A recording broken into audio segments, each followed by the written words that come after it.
बात करते हैं फाइलम कॉर्डेटा के बारे में। एनिमल किंगडम का ये फाइलम सबसे ज़्यादा डेवलप्ड होता है। एनिमल किंगडम के 35 फाइलम में जितने डेवलप्ड ऑर्गेनिज्म फाइलम कॉर्डेटा के हैं उतने किसी और फाइलम के नहीं। और फाइलम कॉर्डेटा में ही दुनिया की सबसे ज़्यादा डेवलप्ड स्पीशीज़ यानी कि होमो सैपियंस यानी कि ह्यूमंस भी शामिल हैं। फाइलम कॉर्डेटा की कुछ जनरल करेक्टर्स की बात कर ली जाए तो ये मोस्ट डेवलप्ड होते हैं, हम इसकी बात कर चुके हैं। इसके अलावा इन फाइलम में 45,000 स्पीशीज़ होती हैं और सारी स्पीशीज़ बाइलेटरल सिमेट्री रखती हैं, यानी कि सारे ऑर्गेनिज्म बाइलेटरल सिमेट्रिकल होते हैं। बाइलेट्रिकली सिमेट्रिकल होने का मतलब ये होता है कि एक ऑर्गेनिज्म की बॉडी ऐसे हो कि उसको अगर दो इक्वल पार्ट्स में डिवाइड करना हो तो उसके लिए सिर्फ एक प्लेन से ही कट करना ज़रूरी हो। किसी और प्लेन से कट करेंगे तो वो दो इक्वल हिस्सों में डिवाइड नहीं हो सकेगा। फॉर एग्जाम्पल, अगर हम एक ह्यूमन बॉडी की बात करें तो अगर आप एक ह्यूमन बॉडी को ऐसे वर्टिकली कट करें, एक लाइन जो ह्यूमन बॉडी को दो पार्ट्स में इक्वल पार्ट्स में कट कर रही है, तो इसको वर्टिकली कट करेंगे तो इसकी एक आई राइट साइड वाली और एक आई लेफ्ट साइड वाली हो जाएगी। अगर लेफ्ट साइड पर एक बाजू होगा तो राइट साइड पर भी बाजू होगा, अगर लेफ्ट साइड पर एक टांग होगी तो राइट साइड पर भी एक टांग होगी। तो ये होती है बाइलेटरल सिमेट्री, यानी कि इसको एक ही प्लेन से कट किया जा सकता है कि इसकी बॉडी दो इक्वल पार्ट्स में डिवाइड हो, दोनों पार्ट्स एक दूसरे की मिरर इमेज यानी कि हूबहू शक्ल के हों। लेकिन अगर मैं इसको ऐसे हॉरिजेंटली कट करूंगा तो आप देखेंगे कि अगर एक पार्ट में टांगे आ रही हैं तो दूसरे में टांगे नहीं बल्कि हाथ और सर आ रहा है, जबकि पहले वाले में हाथ और सर नहीं आ रहा। तो हॉरिजेंटली इसको डिवाइड नहीं कर सकते, इसको सिर्फ वर्टिकली डिवाइड कर सकते हैं। और ना कि किसी और प्लेन में भी अगर ऐसे डिवाइड करूंगा तो भी इसका हेड एक साइड पे जाएगा और बगैर हेड वाला पोर्शन एक साइड पे जाएगा। तो किसी और प्लेन में हम इसको दो इक्वल हिस्सों में डिवाइड नहीं कर सकते, सिर्फ वर्टिकली दो इक्वल हिस्सों में डिवाइड कर सकते हैं। तो ऐसे ऑर्गेनिजम्स जो कि सिर्फ वर्टिकली या किसी एक सिंगल प्लेन में ही, क्योंकि इसको एक इसी सिंगल प्लेन में ही मैं दो में डिवाइड कर सकता हूं, दो इक्वल पार्ट्स में, इसके अलावा और किसी प्लेन में इसको दो बराबर हिस्सों में तकसीम नहीं कर सकता। तो ऐसे ऑर्गेनिज्म को जिसको एक ही प्लेन में कट कर कर दो बराबर हिस्सों में तकसीम किया जा सके उनको हम बाइलेटरल सिमेट्रिकल कहते हैं, यानी कि उनकी सिमेट्री बाइलेटरल होती है। कुछ ऑर्गेनिजम्स खासकर जो इनवर्टिब्रेट्स होते हैं वो रेडियल सिमेट्री भी रखते हैं, जैसे स्टारफिश हो गई, जेलीफिश हो गए। तो इनमें क्या होता है कि इस ऑर्गेनिज्म की बॉडी को, जो इनकी रेडियल सिमेट्री होती है, इनको किसी भी प्लेन से काटेंगे, चाहे वो वर्टिकल हो, चाहे वो हॉरिजॉन्टल हो, चाहे वो किसी भी एंगल पर हो, इनकी बॉडी दो बराबर हिस्सों में डिवाइड हो जाएगी। और कुछ एनिमल्स होते हैं एसिमेट्रिकल। एसिमेट्रिकल एनिमल्स वो होते हैं जिनको किसी भी एंगल से काट लो, चाहे उनको वर्टिकली, हॉरिजॉन्टली या किसी भी एंगल का प्लेन उसको कट करे, वो फिर भी दो बराबर हिस्सों में डिवाइड नहीं होते, उनको हम एसिमेट्रिकल कहते हैं। कुछ पोरीफेराज ऐसे होते हैं जो कि स्पॉन्जेस वगैरह होते हैं जो कि इक्वल हिस्सों में डिवाइड नहीं होते। इसके अलावा इनकी कॉर्डेट्स की अगली कैरेक्टर की बात की जाए तो इनमें कंप्लीट डाइजेस्टिव ट्रैक्ट होता है।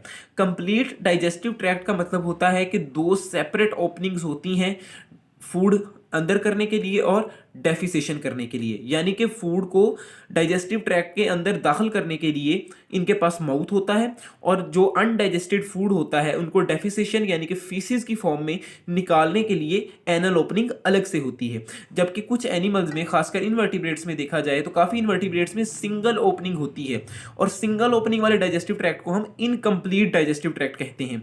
ऐसे डाइजेस्टिव ट्रैक्ट में जो इनकम्प्लीट होता है उसमें एनल ओपनिंग और माउथ, इनके दोनों के लिए सिर्फ एक ही ओपनिंग होती है। फाइलम कॉर्डेटा को आगे तीन सब फाइलम्स में डिवाइड किया गया है, जिसमें यूरोकॉर्डेटा, सिफेलोकॉर्डेटा और वर्टिब्रेटा शामिल हैं। वर्टिब्रेटा फाइलम में ही हमारे ह्यूमंस आते हैं और बाकी मैमल्स भी। वर्टिब्रेटा में ही फिशेज आती हैं, रेप्टाइल्स आती हैं, एम्फीबियंस आते हैं, मैमल्स आते हैं और बर्ड्स आते हैं। आगे अगर हम कुछ यूनिक कोऑर्डिनेट कैरेक्टर्स की बात करें तो हमारे पास चार ऐसी कैरेक्टर्स हैं जो कि यूनिक हैं कोऑर्डिनेट्स के लिए, यानी कि ये कैरेक्टर्स सिर्फ कोऑर्डिनेट्स में पाई जाएंगी और किसी ऑर्गेनिज्म में ये कैरेक्टर्स नहीं होगी। इसके अलावा ज़रूरी नहीं कि ये चारों कैरेक्टर्स कोऑर्डिनेट की थ्रू आउट द लाइफ उसकी बॉडी में शामिल रहें, लेकिन ऐसे ज़रूर होता है कि ये कोई ना कोई कैरेक्टर, इन चारों में से चारों कैरेक्टर्स शामिल होती हैं कोऑर्डिनेट्स की लाइफ के किसी ना किसी स्टेज पर, चाहे वो एम्ब्रियो की डेवलपमेंट की स्टेज के दौरान हो या चाहे वो थ्रू आउट द लाइफ हो। लेकिन ये चार कैरेक्टर्स हर कोऑर्डिनेट की किसी लाइफ की किसी ना किसी स्टेज पर शामिल जरूर होती हैं, और कॉर्डेट्स के अलावा ये किसी और ऑर्गेनिज्म में देखने को नहीं मिलती।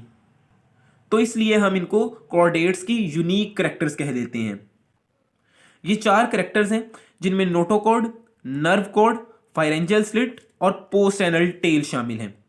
तो पहली 2 करेक्टर्स की बात करते हैं, नोटोकॉर्ड की और नर्व कॉर्ड की। ये एक दूसरे से रिलेटेड हैं। कॉर्डेट्स ट्रिप्लोब्लास्टिक हैं। कुछ इनवर्टिब्रेट्स भी ट्रिप्लोब्लास्टिक होते हैं, जबकि कुछ डिप्लोब्लास्टिक होते हैं। ट्रिप्लोब्लास्टिक हम उस ऑर्गेनिज्म को कहेंगे कि जब उसका एम्ब्रियो डेवलप हो रहा होता है तो उसकी एम्ब्रियो डेवलपमेंट में टिश्यू की 3 लेयर्स बनती हैं, जर्म सेल्स की 3 लेयर्स बनती हैं, और फिर उन जर्म सेल से सेल डिवीजन के बाद पूरा का पूरा ऑर्गेनिज्म उन 3 लेयर से बन जाता है। जबकि जो डिप्लोब्लास्टिक होते हैं उनमें इन लेयर्स का नंबर 2 होता है, उनमें 3rd लेयर जो होती है वो एब्सेंट होती है। तो कॉर्डेट्स ट्रिप्लोब्लास्टिक है, यानी कि इनके एम्ब्रियो डेवलपमेंट के दौरान जर्म सेल्स की 3 लेयर्स बनेंगी जिनको जर्म लेयर्स कहा जाता है। उन 3 जर्म लेयर्स के नाम है ectoderm, mesoderm and endoderm. Ectoderm सबसे बाहर वाली होती है, दरमियान में मीजोडर्म होती है और उसके नीचे एंडोडर्म होती है। इनका ऐसा स्ट्रक्चर नहीं होता, लेकिन समझाने के लिए हमने इसका ऐसा सिंप्लीफाई सा स्ट्रक्चर ड्रा कर लिया है। जबकि जो एनिमल्स डिप्लोब्लास्टिक होते हैं उनमें ये दरमियान वाली यानी कि मीजोडर्म लेयर एब्सेंट होती है एम्ब्रियो में। तो देखें, एक कॉर्डेट की जब एम्ब्रियो डेवलपमेंट हो रही होती है तो उसकी मीजोडर्म लेयर में एक पाइप लाइक, ट्यूब लाइक चीज बनती है। पहले ये ट्यूब होलो होती है, लेकिन फिर ये इसकी कैविटी फिल हो जाती है और ये स्टिफ यानी कि सख्त भी हो जाती है। तो मीजोडर्म में इस ट्यूब का नाम हम कह देते हैं नोटोकॉर्ड। फिर ये नोटोकॉर्ड इंडक्शन करती है।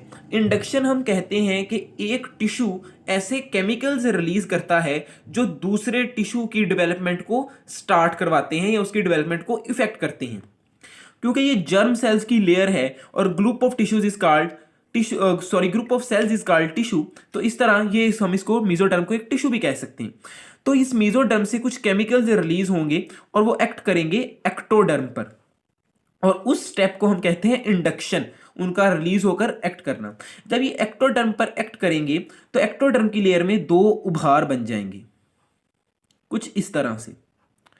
फिर ये दोनों उभार एम्ब्रियो के डेवलपमेंट के दौरान एक दूसरे के साथ मिलकर एक ट्यूब की सूरत ले लेंगे। जैसे मीजोडर्म में नोटोकॉर्ड ने एक ट्यूब की सूरत ली थी, वैसे ही एक्टोडर्म में भी एक ट्यूब बन जाएगी, लेकिन ये ट्यूब होलो रहेगी और थोड़ी सी नरम भी रहेगी एज कंपेयर टू नोटोकॉर्ड, और इस ट्यूब को हम कहते हैं नर्व कॉर्ड।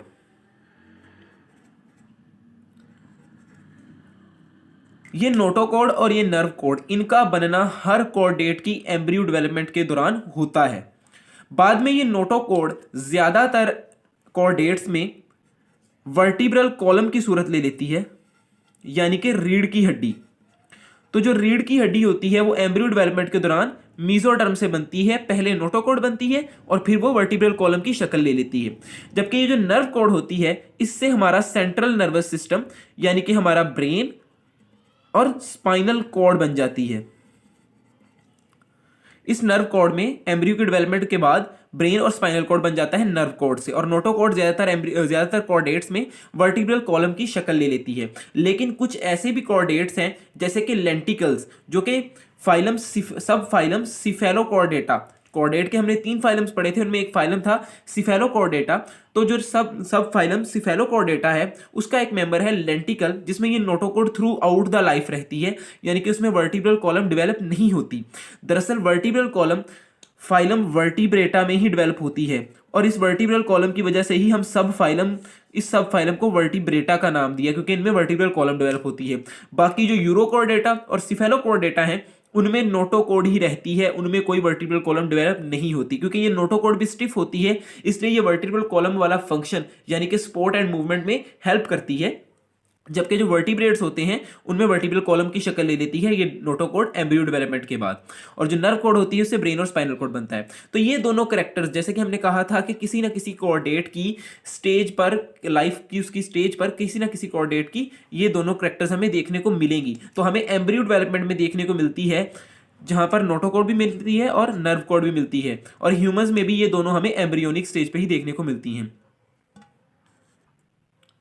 अगली करेक्टर है फायरेंजियल स्लिट्स। फायरेंजियल स्लिट्स दरअसल एक स्पेशल पोर्स होते हैं एसोफेगस और फेरेंक्स के दरमियान, या डाइजेस्टिव कैविटी, डाइजेस्टिव ट्रैक्ट और फेरेंक्स के दरमियान। ये ज्यादातर जो आपको एडल्ट्स में देखने को मिलेंगे तो वो एक्वेटिक कॉर्डेट्स में, जैसे फिशेज वगैरह हैं, उनमें देखने को ये आपको ज्यादातर मिलेंगे, क्योंकि इनका मेन फंक्शन होता है फिल्टर फीडिंग। फिल्टर फीडिंग क्या होती है कि एक फिश, सिंपली अगर बताया जाए तो एक फिश अपना मुंह खोलकर तैरती है, तो जब पानी उसके मुंह में एंटर होता है तो पानी के साथ कुछ माइक्रो ऑर्गेनिजम्स या कुछ और छोटे से ऑर्गेनिजम्स, जिनको हम जूओप्लैंक्टन या फाइटोप्लैंक्टन कहते हैं, जो कि खुद तैर नहीं सकते, पानी के बहाव के साथ ही बहते हैं, वो फिश के माउथ में एंटर हो जाते हैं। और फिर पानी जो होता है वो तो फिश के गिल्स से निकल जाता है, लेकिन वो जो माइक्रो ऑर्गेनिजम्स या और कोई इनवर्टिब्रेट्स होते हैं छोटे, वो इन फायरेंजियल स्लिट्स के जरिए डाइजेस्टिव ट्रैक्ट में पहुंच जाते हैं और फिर उनको खाकर एनर्जी हासिल कर ली जाती है। तो ये होती है फिल्टर फीडिंग, यानी कि पानी से फिल्टर कर लिया जाता है फूड को। ह्यूमंस में भी एम्ब्रियो डेवलपमेंट के दौरान फायरेंजियल स्लिट्स बनती हैं, जो कि बाद में डेवलप हो जाती हैं एस्टेशियन ट्यूब में। एस्टेशियन ट्यूब हमारे मिडल ईयर और फेरेंक्स के दरमियान एक कनेक्शन होता है, ताकि मिडल ईयर का एयर प्रेशर मेंटेन रखा जा सके, क्योंकि मिडल ईयर में एयर ड्रम ने जब स्ट्राइक करनी होती है तो अगर उसको एयर प्रेशर कम मिलेगा, ज्यादा मिलेगा, तो फिर वो स्ट्राइक नहीं कर सकता, एयर ड्रम वाइब्रेट नहीं कर सकता। इसलिए मिडल ईयर और फेरेंक्स में प्रेशर मेंटेन रखने के लिए, एयर का प्रेशर मेंटेन रखने के लिए स्टेशन ट्यूब यूज होती है। Post anal tail. Post anal tail से मतलब होता है कि कॉर्डेट्स में अगर हम कुछ इनवर्टिब्रेट्स की बात करें तो उनमें जो अगर एनल ओपनिंग मौजूद है तो वो एनल ओपनिंग में उसके बाद बॉडी का कोई हिस्सा मौजूद नहीं है, यानी कि एनल ओपनिंग पर बॉडी एंड हो जाती है। लेकिन कॉर्डेट्स में पोस्ट एनल टेल, यानी कि एनल ओपनिंग के बाद भी बॉडी का कुछ ना कुछ हिस्सा मौजूद होता है, और एक टेल लाइक स्ट्रक्चर भी होता है जो कि एनस के बाद होता है। ह्यूमंस में भी एक टेल बनती है एम्ब्रियो डेवलपमेंट के बाद, एम्ब्रियो डेवलपमेंट के दौरान, जो कि जब एम्ब्रियो फुल डेवलप्ड हो जाता है तो वो टेल हट जाती है, वो टेल रिमूव हो जाती है। तो एम्ब्रियो डेवलपमेंट के दौरान हमें पोस्ट एनल टेल देखने को भी मिलती है ह्यूमंस में, फायरेंजियल स्लिट्स देखने को भी मिलती हैं, नर्व कॉर्ड और नोटोकॉर्ड भी देखने को मिलती हैं। और ये इसी तरह ये सारी करेक्टर्स हर कॉर्डेट में पाई जाती हैं उसकी लाइफ के किसी ना किसी स्टेज पर, चाहे तो ये characters through out the life रहें, चाहे तो उसकी एम्ब्रियो डेवलपमेंट के दौरान बनकर वहां पर ही खत्म हो जाए, लेकिन ये करेक्टर्स होती जरूर हैं हर कॉर्डेट में, और कॉर्डेट के अलावा किसी ऑर्गेनिज्म में मौजूद नहीं होती। तो ये थी कॉर्डेट्स के बारे में एक general discussion. Please like the video, share it and subscribe the channel. Thank you.